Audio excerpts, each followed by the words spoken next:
Hello and welcome back to the Deep Dive. I am your host, and today we are wading into waters that, let us be honest, terrify a pretty significant portion of the population. Oh, absolutely. Hi, everyone. Glad to be here to help break this down because terrified is definitely the right word for it. Yeah, it really is. We are talking about the CBSE English exam, and I can practically hear the eye rolls through your headphones right now. You are probably thinking, English?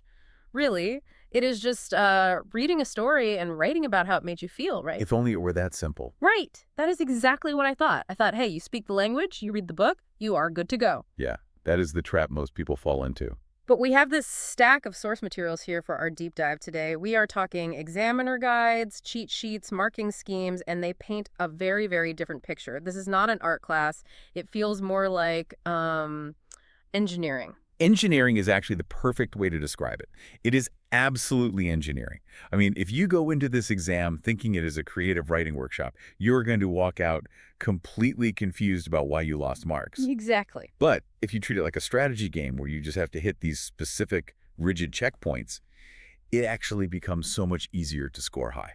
So that is our mission today. We are going to decode that game for you. We are going to unpack the cheat codes hidden in these sources. Real insider knowledge. Exactly. We have got the writing section, which includes the dreaded letter and article formats, then the literature section, and finally this really fascinating secret sauce section on presentation. Oh, the hidden marks. That is my absolute favorite part of the whole guide. It changes everything. But let us start with the heavy hitter, which is the writing section. Specifically, the formal letter or the letter to the editor. I was looking at the notes on this, and I just have to ask, is it really this strict? It is incredibly strict. Because the source material lists exactly 8 steps. Not roughly 8, exactly 8. Yes, and honestly, students should be grateful for that. Grateful? How so? Well, think about it. When you have a blank page in front of you during a timed exam, that is terrifying. That is true. But when you have a blueprint that says, put block A here, put block B exactly here, it completely removes the guesswork. Okay, that is a fair point. Let us walk through this blueprint then. Step 1 is the sender's address. Seems easy enough. You would be surprised. People mess this up all the time by putting their name first. Oh, really? Yeah. The guide says no name, just the address, and then you move to step 2, which is the date. Okay, address, date. Then step 3 is the receiver's address. Right, so that would be the editor and the name of the newspaper. So we are 3 steps in, and we haven't even said hello or told them what we are writing about yet. Exactly. It is all about formatting the page visually. And that brings us to step 4, which is the subject. Ah, the subject line. This is where I see students lose marks constantly. The guide is very specific here. The subject must be a one-line, crystal clear statement. And visually, you need to underline it. Wait, seriously, we are underlining things now. It feels like we are treating the examiner like they have a terribly short attention span. We are. You have to understand the psychology of the exam hall here. Okay, paint that picture for me. These examiners are grading hundreds of papers a day. They are tired. They are skimming. If you underline the subject, you are practically grabbing them by the shoulders and saying, look, I follow the format. Give me the mark. That makes total sense. It acts as a visual anchor on a sea of text. Okay, so we underline the subject. Then step 5 is the salutation, sir, or madam. Yes, keep it professional. Now we get to the meat of it. The body, the source says this must be 3 paragraphs. Can I just write one big, passionate rant about the potholes in my neighborhood? Absolutely not. Do not do that. No rants. Got it. If it is one big block of text, it looks like a rant to the examiner.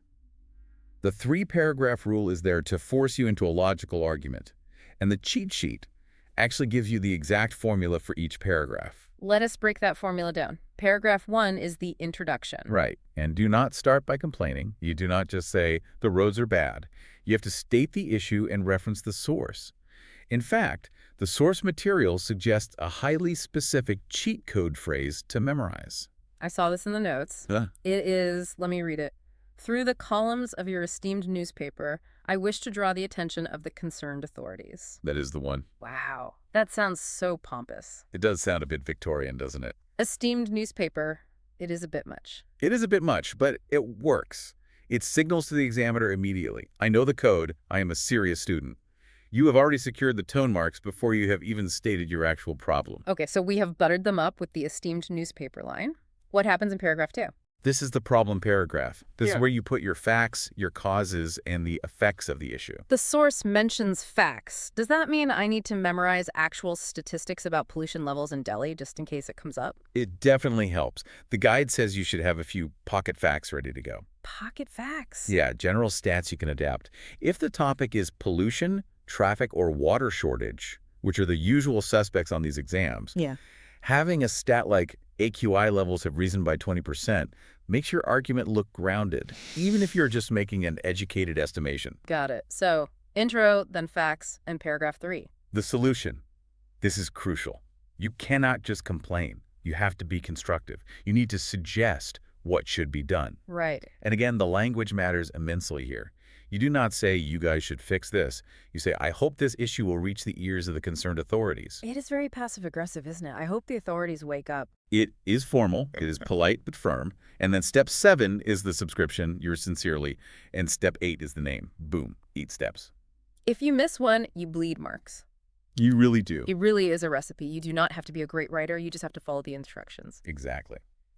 Now, let us pivot to the other big writing task, article writing, because this is where I feel like a lot of students walk right into a trap. They think, oh, an article, finally, I can be creative. It is absolutely a trap. Yes, it allows for some creativity, but the boundaries are still very, very tight.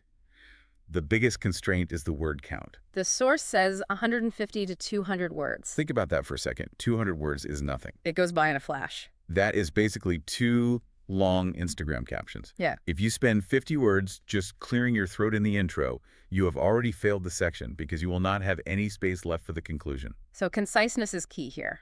What is the structure for the article? Is it as rigid as the letter? Almost. You need a title and you want to make it catchy, and then you need a byline immediately under it. A byline, like by John Doe. Yes. And here is a tiny detail from the sources that tricks people up all the time. Yeah. If the question paper says, you are Rohan or Ria, you must use that name. And if it doesn't? If it doesn't give a name, you just write, by ABC.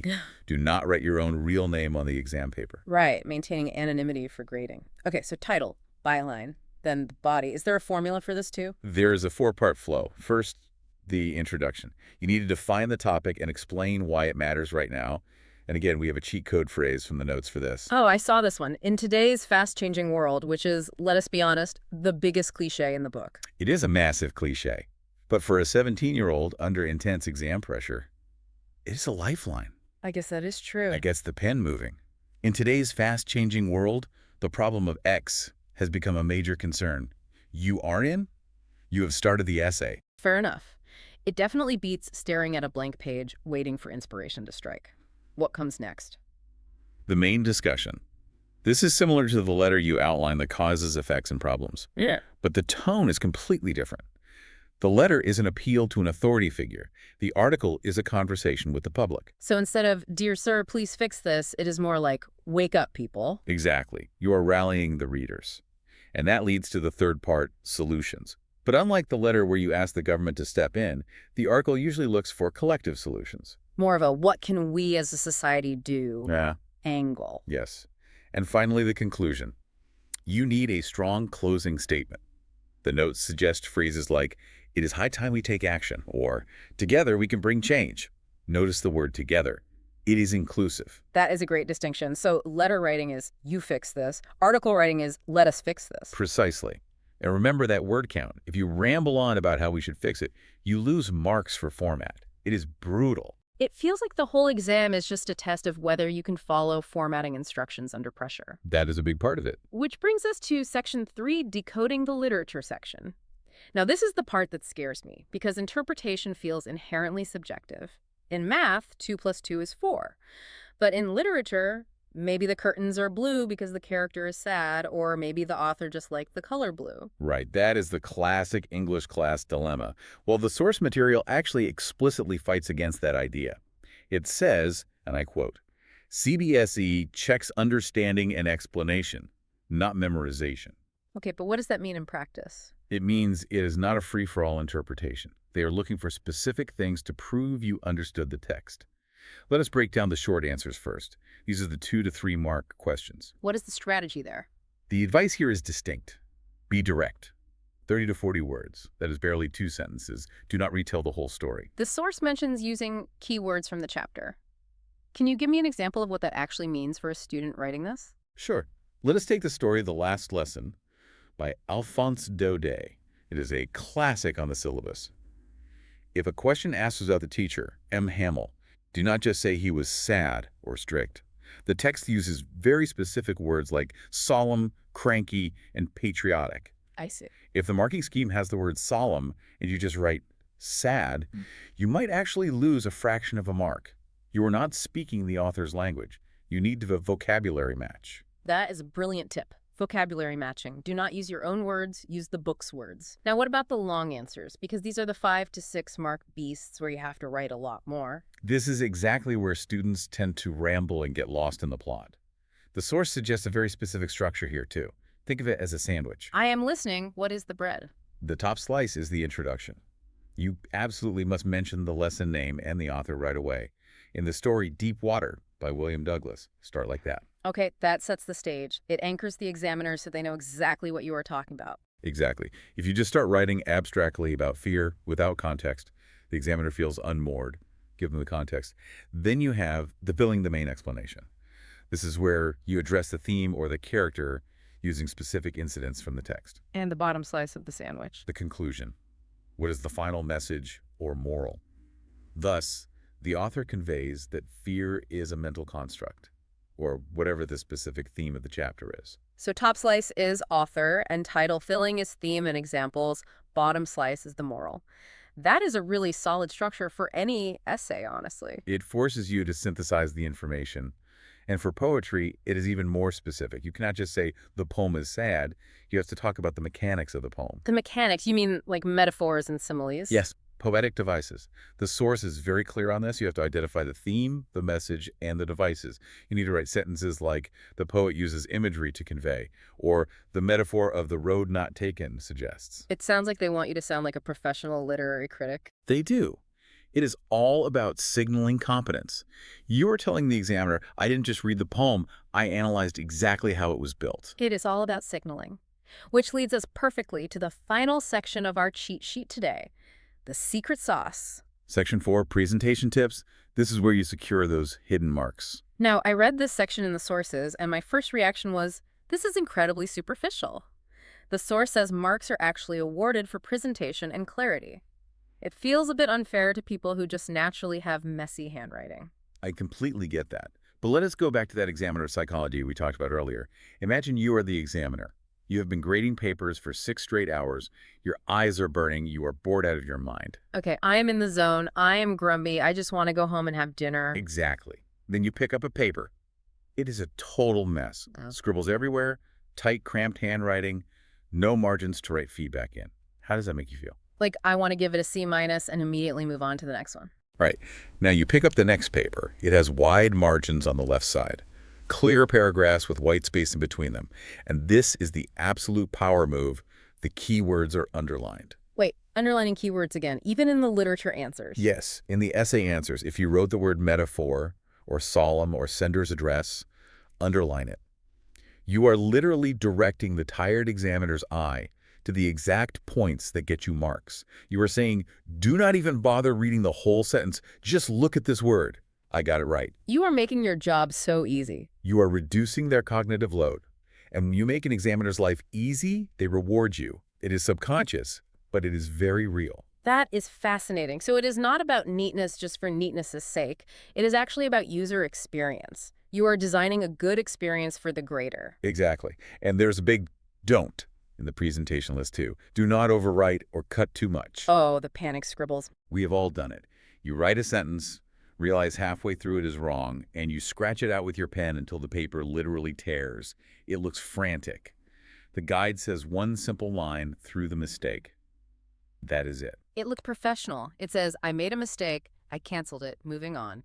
Precisely. Yeah. It signals control. Panic signals a lack of preparation. Control signals a high score. Wow. So we have covered the rigid 8-step letter, the concise article, the literature sandwich, and the psychological warfare of presentation. The source material ends with some final exam tips. What are the golden rules we need to take away here? Number one is always follow format strictly. We really cannot stress this enough. Format is not a suggestion. It is the actual grading rubric. Got it. And number two is keep answers to the word limit. Again, this is about time management. If you write a beautiful 400-word article when they only ask for 200, you are stealing precious time from your literature section. Yeah. You're just shooting yourself in the foot. Right. Number three, use simple and correct grammar. This is a big one for ambitious students. They try to use big, complex words to impress the examiner. But if you use a big word incorrectly, you just look foolish. Simple and correct beats complex and wrong every single time. Make sure you actually know what the word means before you write it. And finally, practice previous year questions. Because the topics recycle. Pollution, the education system, character traits of M. Hamill, they come up year after year. If you memorize the pollution statistics now, you can use them for a letter or an article. It is an incredible return on investment for your study time.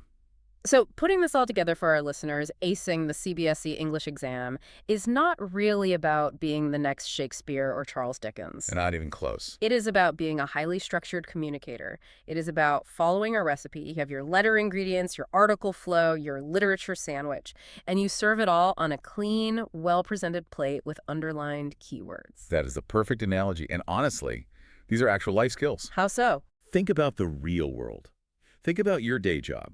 If you send your boss an email that is one giant, unformatted block of text with no subject line and no clear ask at the end of it, are they going to read it? No. They're going to delete it immediately. Exactly. The letter to the editor format teaches you to state the context, the problem, and the solution efficiently. The article writing teaches you how to persuade a group of people.